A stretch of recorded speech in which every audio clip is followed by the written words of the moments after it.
Good morning, church family. This is the What I Wish I'd Said podcast for yesterday morning's message that kicked off our encounter services. I talked about how the kingdom, the glory of God is within us, right? And that instead of asking God to send rain, He's actually pulling it out of us. We're going to be geysers of revival. Like everywhere we go, we're just going to blow up and show up with the glory of God.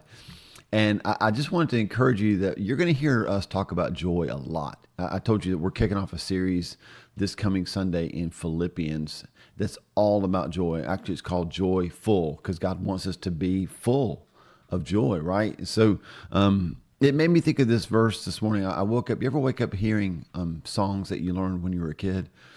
I remember being in a Pentecostal church, and this was one of our go-to songs. The end of it would say, "And all the trees of the field will clap their hands." And everybody would like do this little clap thing with their hands.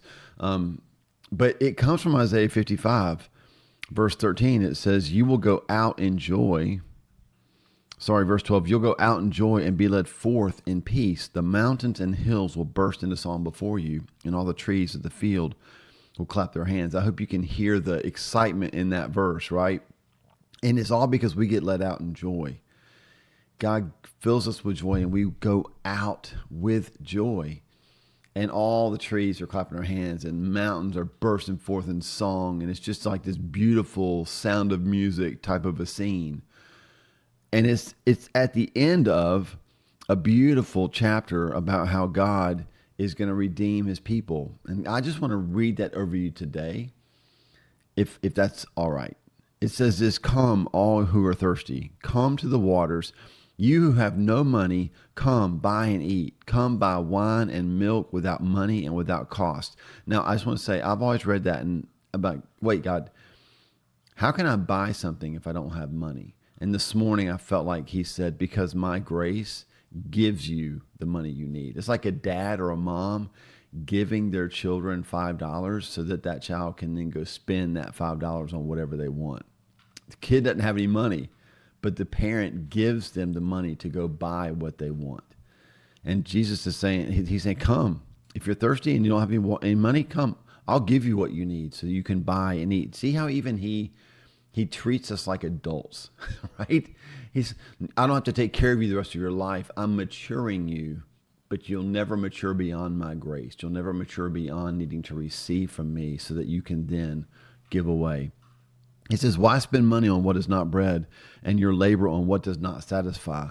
Listen to me and eat what is good, and you will delight in the richest of fare. Give ear and come to me. Listen so you can live. I will make an everlasting covenant with you." Last night, Pastor John Matthews from the Gate, he talked about covenant relationship as he was preaching. It was so good. It's on our YouTube channel. Go listen to it. "My faithful love promised to David, see, I have made David a witness to the people, a ruler and commander of the people.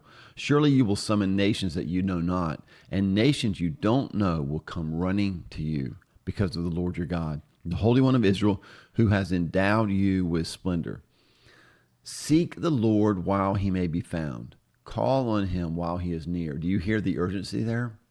Like, this won't be available forever, so call on him while you can. "Let the wicked forsake their ways and the unrighteous their thoughts. Let them turn to the Lord, and he will have mercy on them, to our God, for he will freely pardon. For my thoughts are not your thoughts, neither are your ways my ways, declares the Lord. As the heavens are higher than the earth, so are my ways higher than your ways, and my thoughts than your thoughts." And I've always kind of heard that in this maybe negative tone, like God saying, I'm God, you're not. Like, who do you think you are? But what he's saying is, listen, I've got so much more to give you. You can't see the whole picture. Like, I'm thinking about last night, Pastor John talking about like just pain and suffering in the process of it. Like, don't we wish we could just snap our fingers and be out of it? But there is a process in that pain. There's a purpose to it. And so we have to trust God and trust his process. Do we have all the answers? No, and that's what he's saying. You're not going to understand it. And it's not because I'm being a jerk. It's because I see things that you can't see. And so cling to me, keep coming to me, keep seeking me while I can be found, and I will keep giving you the grace you need to sustain you in this season.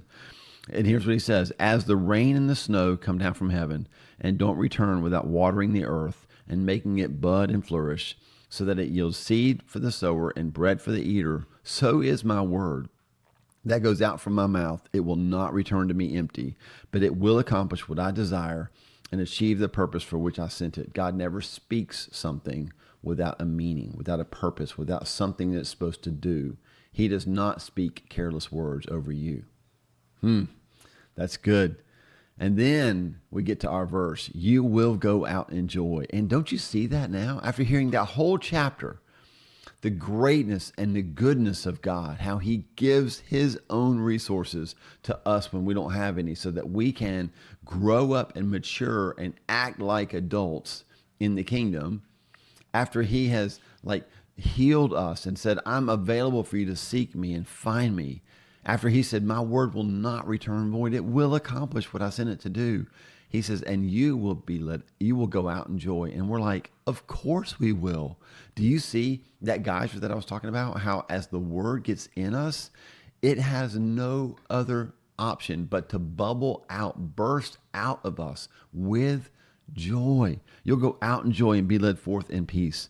The mountains and hills will burst into song before you, and all the trees of the field will clap their hands. I wonder sometimes, are they clapping because they're singing to God? Or are they clapping because they're so excited to see his children going out in joy? Instead of the thorn bush, you will grow the juniper, and instead of briars, the myrtle will grow. And this will be the Lord's renown. See, it's for his glory, not for ours. All of this happened, and we're the beneficiaries of it, but it's all for his renown. This will be an everlasting sign that will endure forever. Listen, God actually wants us to get to a place where joy can be an everlasting sign, where joy can endure forever. Happiness can come and go, right? Emotions fade and emotions flame up and they get intense and they wane, but joy can sustain us forever. Man, I hope that encourages you today. I mean, I can't stop smiling thinking about how good God is to us. I hope you'll join us tonight for Encounter, and tomorrow night and Wednesday night. If you can, we'd love to have you. Man, if you're like, should I do it? Should I not do it? I would just say this with all the grace and compassion and the authority of the word: seek the Lord while he may be found. We'll never have another Encounter 25, right? This is a one-time deal. Don't put off until next year or next Sunday what you could do today. Come tonight and seek the Lord while his presence is so very near to us.